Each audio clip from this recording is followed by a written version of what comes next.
Hello friends, मैं वेद प्रकाश कुमार बहुत बहुत स्वागत करता हूं आपका प्रकाश क्लासेस के ऑनलाइन क्लास में। और हाजिर हूं आप सभी के बीच एक ऐसे टॉपिक के साथ जो इस समय इंटरमीडिएट, ग्रेजुएशन या फिर पोस्ट ग्रेजुएशन के बच्चों के बीच बहुत अधिक चर्चा में बना हुआ है। ये टॉपिक एक ऐसा है जो हमारे विश्वविद्यालयों से संबंधित है। बच्चे बार बार क्वेश्चन पूछ रहे हैं कि सर क्या इसकी प्रक्रिया है, किस तरह से इसके आवेदन होते हैं, ये क्या इसकी प्रोसेस है और क्या इसका सिलेबस है। तो इन सारे प्रश्नों का जवाब देने के लिए ये वीडियो शूट किया गया है। और जो साथी पहली बार चैनल पर आए हैं वो चैनल को सब्सक्राइब जरूर कर लें, वीडियो के अंत तक बने रहें। हम लोग चर्चा कर रहे हैं CUET की। ये CUET आखिर है क्या, बहुत अधिक चर्चा में है। तो CUET एक प्रकार का देखिए कॉमन यूनिवर्सिटी एंट्रेंस टेस्ट है जो सेंट्रल विश्वविद्यालयों में लागू किया जाता है। ठीक है, कॉमन यूनिवर्सिटी एंट्रेंस टेस्ट जो NTA के द्वारा कंडक्टेड कराया जाता है। NTA का मतलब होता है national testing agency. National testing agency है ये जो आपके कॉमन एंट्रेंस टेस्ट को कंडक्ट कराएगी।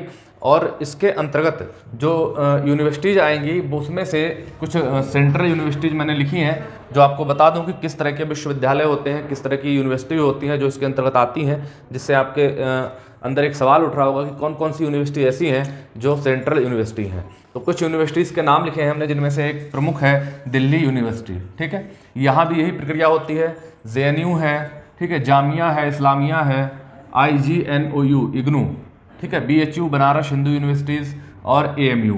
ठीक है, तो ये कुछ यूनिवर्सिटीज़ ETC, इसके अलावा और बहुत सारी यूनिवर्सिटीज़ हैं। यानी कि टोटल अगर हम बात करें तो 45 यूनिवर्सिटीज़ हैं। 45 यूनिवर्सिटीज़ ऐसी हैं जो सेंट्रल यूनिवर्सिटीज़ के अंतर्गत आती हैं।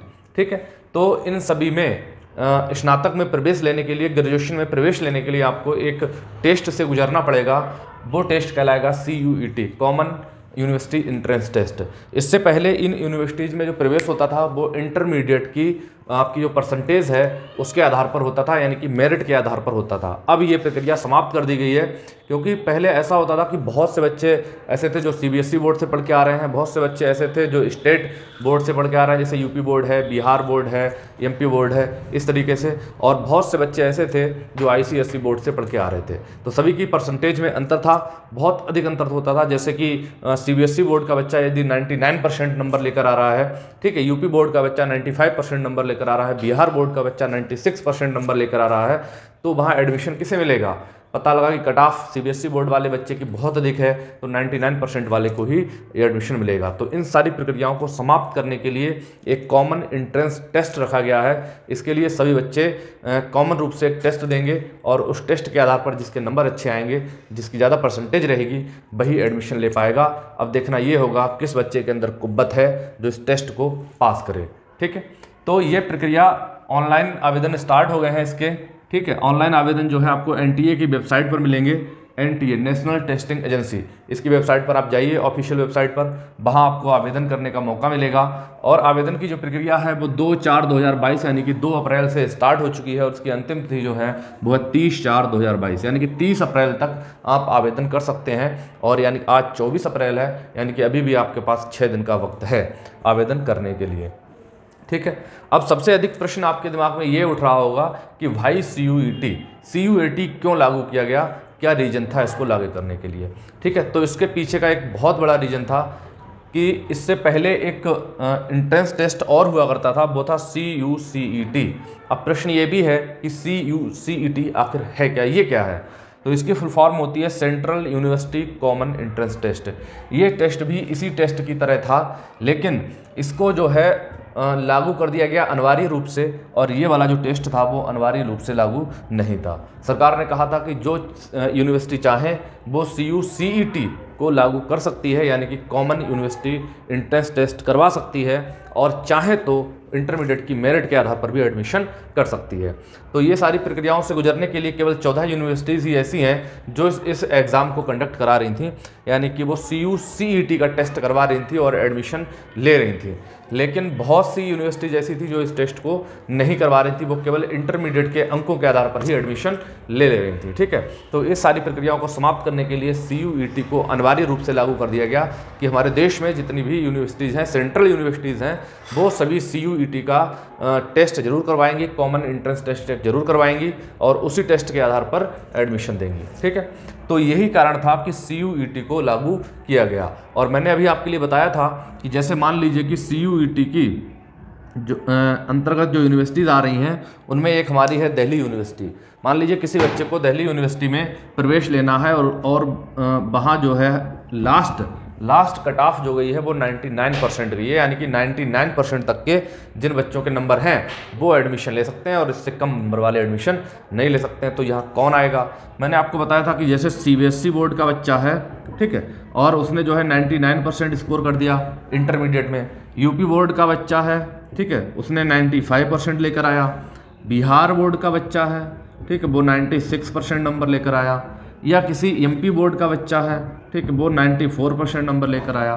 तो इस तरह से अगर देखा जाए तो CBSE बोर्ड का ही बच्चा यहाँ एडमिशन ले पाएगा, बाकी तो सब पीछे रह जाएंगे। जबकि इनकी परसेंटाइल में सिर्फ 2 या 3 या 4 या 5 मैक्सिमम 5% तक का अंतर है। तो यहाँ से हम ये नहीं कह सकते कि ये बच्चा बहुत अधिक होशियार होगा, ये बच्चा कमज़ोर होगा। तो 5% का अंतर कॉपी चेकिंग में भी आ जाता है। बोर्ड के अनुसार कॉपी चेक होती हैं, तो अलग अलग बोर्ड्स में कॉपियाँ चेक होने से ये 5 से 6% का अंतर आ जाता है। हम ये नहीं कह सकते हैं कि ये बच्चा कमज़ोर है और ये बच्चा बहुत ज़्यादा इंटेलिजेंट है। तो अब वो इस टेस्ट से आके गुजरे और अपना दिखाए कि मैं कितना ज़्यादा होशियार हूँ। तो सरकार ने ये प्रक्रिया अपनाई कि क्यों ना CUET कराया जाए, ठीक है, कॉमन यूनिवर्सिटी एंट्रेंस टेस्ट करवाया जाए। तो उसमें सभी बच्चों को बैठने का मौका मिलेगा और जिसमें जितनी कुव्वत है वो उतना स्कोर प्राप्त करेगा और एडमिशन लेगा, ठीक है। तो ये था हमारा CUET और CUCET। तो जो CUCET था ये 14 यूनिवर्सिटीज़ में था, केवल 14 यूनिवर्सिटीज़ ही से लागू कर रही थी, बाकी अन्य यूनिवर्सिटीज़ जो थी वो सिर्फ इंटरमीडिएट के आधार पर एडमिशन ले रही थी। इसके सिलेबस और पेपर पैटर्न की बात करें तो CUET और आपके बोर्ड, यानी कि आपका जो यूपी बोर्ड है, CBSE बोर्ड है, ICSE बोर्ड है, जो भी बोर्ड है, या बिहार बोर्ड है, वहाँ की आप लोग जो पढ़ाई कर रहे हैं उसमें बहुत ज़्यादा फर्क नहीं है, ठीक है। जैसे CUET common university entrance test जो आपका होगा वो 12th लेवल्स का उसमें सिलेबस आएगा और टोटल जो सिलेबस है वो NCERT पर आधारित होगा। अब जैसे फॉर एग्जांपल के लिए हम आपको बताना चाहें, जैसे कि आप नीट का एग्ज़ाम देने जा रहे हैं, ठीक है, या JEE का एग्ज़ाम देने जा रहे हैं, ठीक, तो नीट भी एक एंट्रेंस टेस्ट कराता है और JEE के लिए जाते हैं, वहाँ भी आपको एक एंट्रेंस टेस्ट देना होता है, ठीक है। अब इसके साथ में थोड़ा बता दें कि जो स्टेट यूनिवर्सिटी हैं, ठीक है, आने वाले समय में वो भी इसी एंट्रेंस टेस्ट के द्वारा आपका एडमिशन लिया करेंगी। यानी कि ग्रेजुएशन की पढ़ाई BA, BSc, BCom जो भी आपको पढ़ाई करनी है वो कॉमन एंट्रेंस टेस्ट के बाद ही आपको एडमिशन करने मिलेगा और फिर आप इसकी पढ़ाई कर सकते हैं, ठीक है। तो स्टेट यूनिवर्सिटी अगर आप, लेकिन सरकार ने ये कह भी रखा है कि जो स्टेट यूनिवर्सिटी हैं वो CUET को अगर फॉलो करना चाहती हैं तो वो भी इसे फॉलो कर सकती हैं। यानी कि चाहें तो इसी एंट्रेंस टेस्ट में जो रैंकिंग बच्चों की आएगी उसी से एडमिशन ले सकती हैं, या फिर इंटरमीडिएट की मेरिट के आधार पर एडमिशन ले सकती हैं, या अपना कोई इंट्रेंस टेस्ट करवाना चाहें उससे भी एडमिशन ले सकती हैं। यानी कि वो फ्री है, वो चाहें तो इसे लागू कर सकती हैं, ठीक है। तो इसके बाद हम सेंट्रल यूनिवर्सिटी की बात करेंगे। सेंट्रल यूनिवर्सिटी में CUET तो अनिवार्य रूप से लागू कर ही दिया गया है, इसे तो करना ही करना है, ठीक है।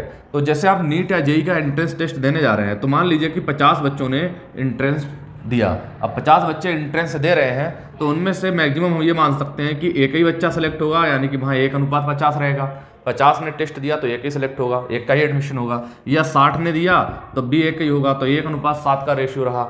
लेकिन जो सेंट्रल यूनिवर्सिटी का जो टेस्ट होने वाला है, CUET जो होने वाला है, यहाँ इतना हाई लेवल नहीं रहेगा, इसका लेवल जो है कम रहेगा, ठीक है। यहाँ ऐसा रहेगा जैसे कि 6 बच्चों ने टेस्ट दिया तो उनमें से एक बच्चे का एडमिशन मिल गया, ठीक है। 5 बच्चों ने टेस्ट दिया और एक को एडमिशन मिल गया, यानी कि 1:5, 1 और 5 का रेशियो रहने वाला है यहाँ। और यहाँ देखिए, मुझे लग रहा है इसकी अपेक्षा ये 10% ही है।